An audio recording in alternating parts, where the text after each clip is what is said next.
to the Nanton Aviation Station. Today we're here at the Quinte International Air Show, where the Halifax 57 rescue team is preparing for yet another recovery project of a Halifax bomber, this time in Sweden.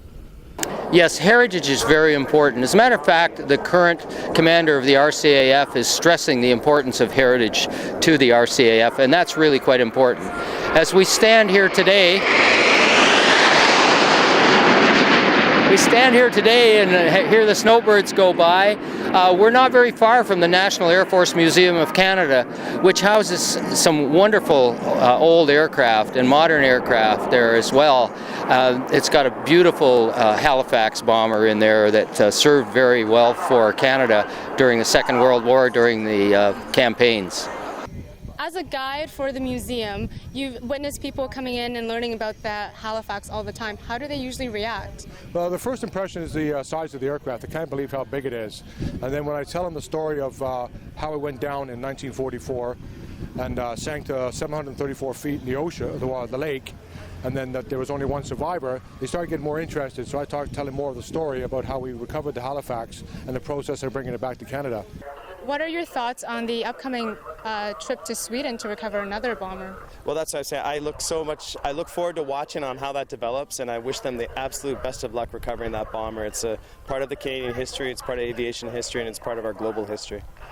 Well, I'm delighted to hear that there's another effort underway to rescue another Halifax bomber. There were several bombers in use during the Second World War, but the Halifax seemed to be somewhat special. And for anyone that visits the National Air Force Museum here, they'll see how special and how wonderful this aircraft is. So I wish the crew going after that aircraft all the best and easy recovery. Halifax was the principal bomber of so many RCAF airmen during the Second World War, so to bring one back would be exceptional. Well, yes, we're really excited. Just a few weeks ago, after months of negotiation, we got the rights, the salvage rights, to go to Sweden and recover a RCAF Halifax from 50 feet of water off the coast of Sweden. I will be meeting with Havresan Sea Journey of Sweden.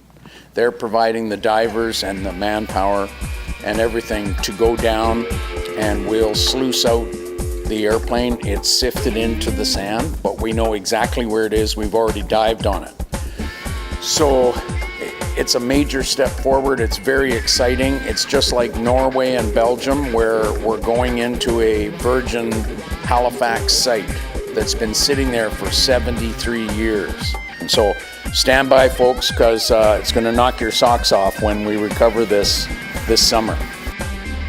Thanks for joining us. Tune in next time for updates on our recovery project. I'm Lily Yang for Nanton Aviation Station.